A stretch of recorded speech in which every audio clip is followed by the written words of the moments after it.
Alrighty, what's going on, everybody? Jacked up September 24th, 2024.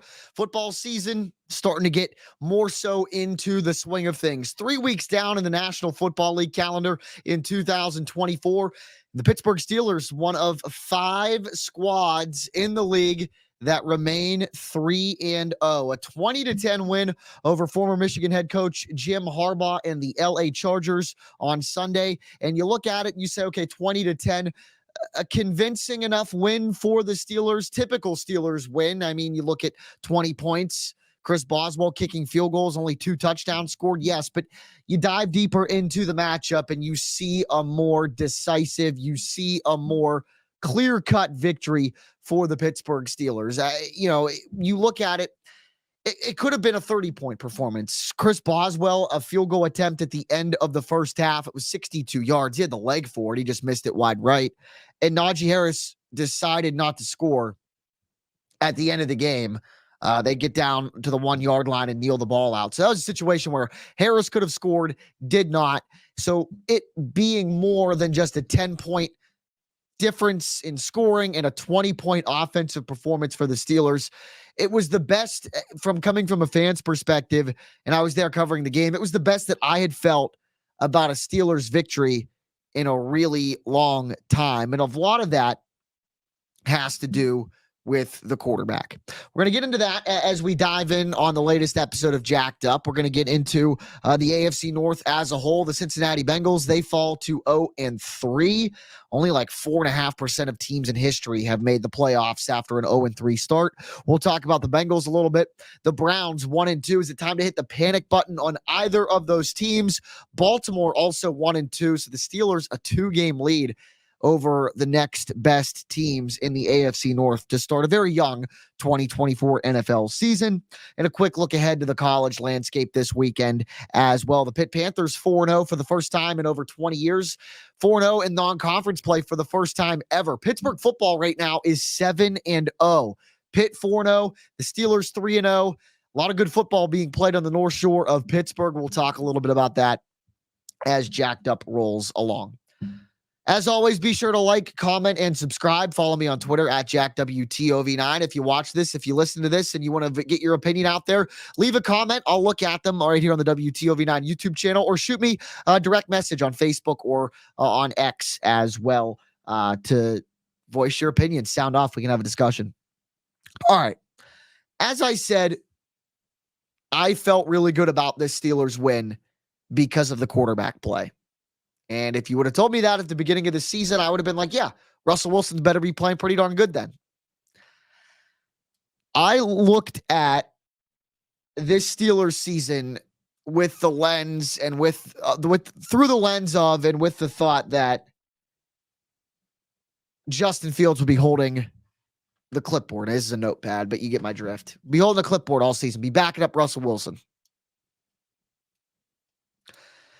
Did I think maybe he could play at some point? Yeah. I mean, as training camp rolled around and the calf situation for Russell Wilson started to develop, and you think, all right, might get to a point in the season where Russ is down for a couple of weeks and Fields might play. And then at the very least, you think Justin Fields is super athletic. There's got to be, a couple of red zone packages or different ways that Arthur Smith and Mike Tomlin can incorporate Justin Fields into the offense, sprinkle him in there. I did not think that Justin Fields would be the starting quarterback right now. I did not think that the Pittsburgh Steelers would be 3-0. And I did not think that Justin Fields statistically would be in the top half of amongst quarterbacks in the NFL. That's what he is right now, folks. Justin Fields on the season, 55 for 75 through the air. It's a completion percentage of 73%. That's 6th in all of the National Football League right this minute. His passer rating, 95.3. That is 12th right now amongst starters in the National Football League. 518 yards, 2 touchdowns to 1 interception. He's accurate, he's efficient, and he isn't turning the ball over. That interception on Sunday to former Steeler Bud Dupree was batted around a bunch. It was not considered in the stat book. If you look at the expanded analytics of NFL games, it was not considered what they classify as a turnover-worthy play. Justin Fields has none of those so far this season. He's doing all the right things. Like I said, he's efficient, he's accurate, and that passer chart on Sunday against the Chargers was a work of art, utilizing the middle of the field. You know, you look back to the Atlanta game and Arthur Smith saying after the Hawks, they play basketball, the Falcons, wrong bird, week 1 win, Arthur Smith was asked about the way the ball was thrown over the field for the Steelers. And he said, yeah, you know, I'm familiar with Justin Simmons and his work.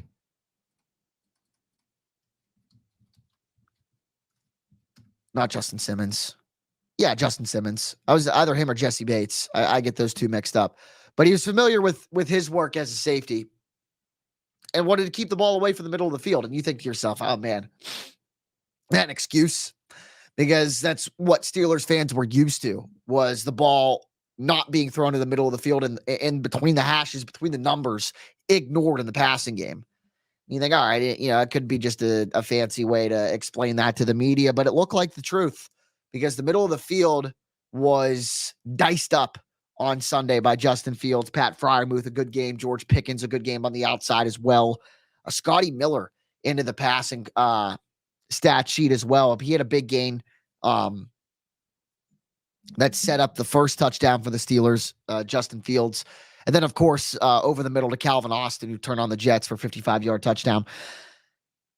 We're starting to see that more out of the offense. The offense looks competent. The offense, there may be a couple of times, you know, a toss play I remember on the third down that lost a bunch of yards, and you think to yourself, all right, Arthur Smith, man, like, what are you doing? There hasn't been a whole lot of watching Steeler games and questioning the offensive play calling. The offense and the schemes look competent. The way that they are scheming guys open in the passing game, the route concepts, all of that looks like an NFL offense, as it should. Arthur Smith has the experience calling plays in the NFL, and that's something that we had a feeling we would see that we didn't see under the last offensive coordinator.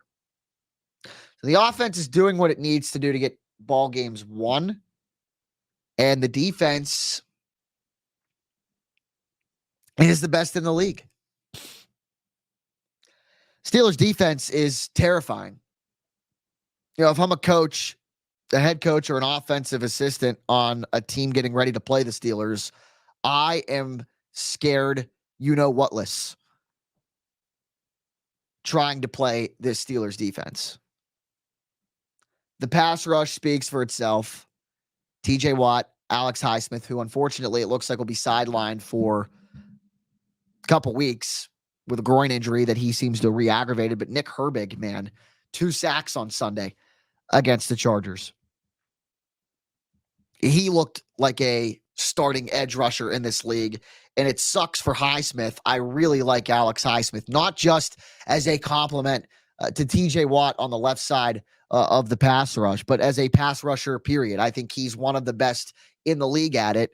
And has proven so. So Nick Herbig obviously gets the opportunity. Sucks for Highsmith that he's going to be hurt.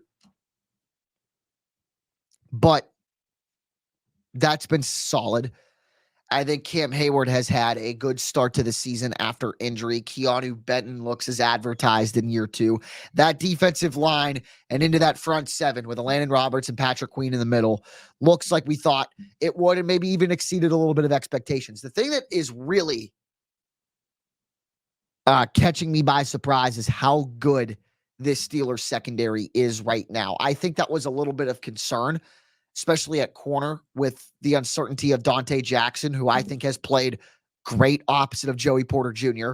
to start the season. You're not hearing a whole lot of Joey Porter Jr.'s name through the first 3 weeks, but that's a fantastic thing because JPJ is that kind of corner. He's not going to fill the stat sheets. He's not going to have crazy PBUs or interceptions. He's just going to blanket the hell out of the number 1 receiver on the opposite side of the field, make it irrelevant, and you're not going to hear his name for the whole game. That's what Joey Porter Jr. has done. It's what he did at Penn State in college. That's what he's been doing the first 3 games of the 2024 regular season for the Steelers. And Deshaun Elliott is flying all over the football. That guy is all over the football in run concepts in the secondary, chasing guys down. He has had a great start to the season, complimenting, one of the best safeties in football in Minkah Fitzpatrick. First in yards allowed, third in turnover margin. Think about that, too. The Steelers were +5 in the turnover margin going into the Chargers game. They leave it +4, which means they were -1. They cough up the Fields interception. They don't turn over LA on Sunday. And think about how many times under incompetent offenses ran by Matt Canada and quarterbacked by Kenny Pickett or Mitchell Trubisky that we have relied on the Steelers defense to win them ball games. I cite the Monday night game in week 2 in 2023 against the Browns as a perfect example. Steelers lose the turnover battle yesterday and win the game by 2 possessions. So when you sit there and think to yourself, man, I don't really know if I buy into 3-0 right now. Think about that for a second. Think about winning a football game by 2 possessions and losing the turnover battle with the Steelers offense. That tells me that this team can compete with 90 to 95% of the NFL right now. I'm not going to sit here and call them a Super Bowl contender in week 2 or week 3. I apologize. After week 3. But I look at them right this very minute, and that's all we can do, right? Is formulate our opinion based off of what we've seen through the first 3 weeks. I look at that and I think we might not just be talking about, Mike Tomlin getting his first playoff win in damn near a decade. We're talking about a playoff run and a chance for the Steelers to win the AFC North because they've got a 2-game lead over everybody else. And the team that everybody, it seemed like, or, one of the teams that was a heavy favorite to win the division in Cincinnati hasn't won a game yet. So the Steelers' chances to win the AFC North have grown exponentially. And it looks like they might not have the worst quarterback situation in the division like a lot of people thought they would have in 2024. So the Steelers are 3-0. They join Buffalo, Kansas City, Minnesota, and Seattle as the teams 3-0 in the National Football League. KC, no surprise. The other 3, I'm a little shocked at. I had no faith in Buffalo with losing Stephon Diggs and the way that they have kind of melted down. They look fantastic. Josh Allen is unbelievable to start the year. His completion percentage is damn near 80%. His passer rating is tops in the league. He looks rejuvenated, refreshed, and lighting the world on fire for the Bills, who are 3-0. Geno Smith, the former Mountaineer, and the Seahawks 3-0 as well. A little surprised by that. And how about Sam Darnold in the Minnesota Vikings offense, quarterbacking them to 3-0? And his career looked to be dead in the water. Baker Mayfield's career looked to be dead in the water. What do those two have in common? They played for Carolina, went elsewhere, and are succeeding. At least it seems like.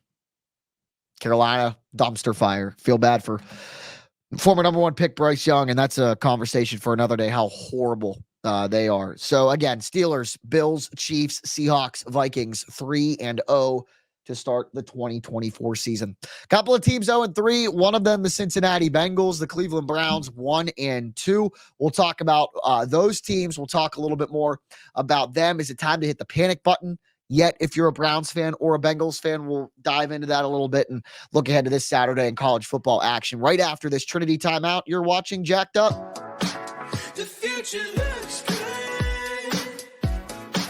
The future looks good to me. The future looks good. All right, timeout presented by Trinity Health System. Mortis and Mortis. Friday night rivals this Friday at Wheeling Island Stadium. Steubenville Big Red travels to take on Wheeling Park. 7 o'clock on WTOV 9. And then a Saturday night rivals, special edition of Friday Night Rivals, Saturday at Harding Stadium, Steubenville Central, 4-1, hosting 4-0 Madonna, 7 o'clock on Comet. Of course, the game's live streaming online at WTOV9.com and the WTOV9 Facebook page. All right, so the Steelers 3-0, the Bengals the polar opposite at 0-3. The Browns are 1-2. One of those teams I'm hitting the panic button on right now. And guess what? It's not the team that's 0-3. Cincinnati has played 3 football games and lost them all by 1 possession. And you think of it through that lens, and you're like, man, they're just getting an unlucky break. One of them is to a team in the Patriots who I think a lot of people thought were going to be horrible. I was one of those teams going into the regular season. And then Washington comes in last night on a Monday Night Football and beats them by what ended up being 1 possession, but a garbage time touchdown made it that. Jaden Daniels came in there and whooped on Cincinnati. And Jaden Daniels looks like he is going to be the savior in Washington. Perhaps what everybody, a Redskins / Commanders fan was hoping Robert Griffin III was going to end up being. So Cincinnati, 3 losses, 0-3 losses by a combined 12 points. They've got Joe Burrow. They've got Jamar Chase. They've got T. Higgins. Mike Gesicki has looked comfortable in that offense as well. And Andre Yosivach has been a very, very solid wide receiver 3. They've got the weapons. They've got offensive line. And the defense, I believe, will start to come around a little bit. Geno Stone goes over there, the former Ravens safety and Pittsburgh native. Newcastle native. I think they come around. If I'm Cleveland right now at 1-2, I am pressing the panic button. And a lot of that is because of Deshaun Watson at quarterback. He's had a almost abysmal start to the season. Completion percentage of 58%. 57.8 if you want to get technical. And the passer rating is just above 70. It's 71.4. And this is out of his control, but it, I think, hinders his game. I think David Njoku is one of the best tight ends, especially in space and over the middle of the field in the NFL. He's hurt. Now, he might come back this week against the Raiders, but he's missed the last 2 games. And it's not out of the question to say that he might miss Sunday's game as well. That completely, to me, makes teams not have to worry about the Browns being a threat in the middle of the field. And then you put blankets out on Judy and Amari Cooper, who Cooper made a hell of a catch on Sunday in the loss to the Giants. But man, I look at Deshaun Watson and what he's done. He's looked like the worst quarterback in the AFC North, and he is by the numbers. I also wouldn't be surprised if it gets to the point where Jameis Winston is relied upon. That Deshaun Watson contract looks worse and worse by the week and by the day. And you look at this Browns schedule and what it has forthcoming. They should win on Sunday. They should go to Las Vegas and win. But the Raiders went to Baltimore and won last week. So that game's not going to be a gimme by any stretch of the imagination. They have to go to Washington on October 6th. Jaden Daniels just got done raving about him.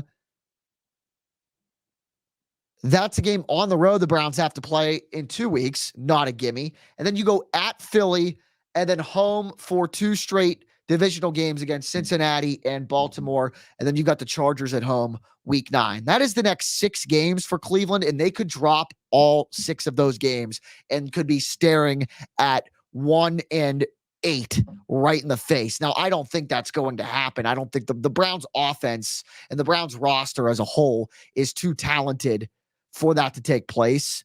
But the possibility of it is there. Like I said, Raiders beat the Browns or Raiders beat the Ravens, and the Commanders just beat the Bengals on the road. So both of these 2 games the next week are should wins, or on paper, yeah, the Browns should win those games, but they're not gimmies. The Browns really, I don't think, have a gimme game on their schedule until the second to last game of the regular season at home against Miami, depending on whether or not Tua Tagovailoa is the Dolphins quarterback in that game, which might, a very legitimate chance he might not be. The Browns, honestly, could They've got a tough. I mean, it's a tough slate. I don't really know how else to describe it, but what my point is there could be a situation where the Browns could drop the next 2 games and be 1-4. And then there's a real question you have to ask yourself if you're Kevin Stefanski and say, do I really put the $230 million quarterback on the bench and turn it over to Jameis Winston? I think that's going to happen at some point this year. And the reason why I hit the panic button if I'm the Browns in that regard is because the Browns don't have a Joe Burrow or a Lamar Jackson. Joe Burrow, I believe, will right the ship enough for Cincinnati. Maybe not so much to come back and win the AFC North starting 0-3. It's going to be tough, especially when you're 3 games behind the Steelers, who are 3-0. But I think the Bengals are still in a better spot than the Browns are, because the Bengals in their schedule, it is tough because they finished better. No, actually, it's not. The Browns finished better than them last season. So the Bengals play Carolina on Sunday. The Carolina might be the worst NFL franchise. Well, it is the worst NFL franchise right now as far as an on-field product goes. But I go back and I think of teams in the way that they were run and structured. It's a horrible situation. It is an absolute dumpster fire in Charlotte, North Carolina with the Panthers. So Cincinnati should win that game on Sunday. I think the Giants are terrible. Why that game is a Sunday Night Football, the Giants hosting the Bengals, beats me. But that is Sunday Night Football. You can watch it on WTOV 9 in a couple of weeks. Should win that game. And then the Raiders at home, another winnable game later on in the schedule. Tennessee, there are games where the Bengals can win and start to build some momentum. Whereas the Browns, the schedule's tough. Remains to be seen. All right, so college football this weekend. The Pitt Panthers 4-0, first time in 20 plus years, since 2000. First time they've ever finished 4-0 non-conference play. They're off this week. They turn their attention to North Carolina in a couple of weeks down there, who UNC just lost to James Madison at home, and the Dukes put up 70 points. That's a big old yikes.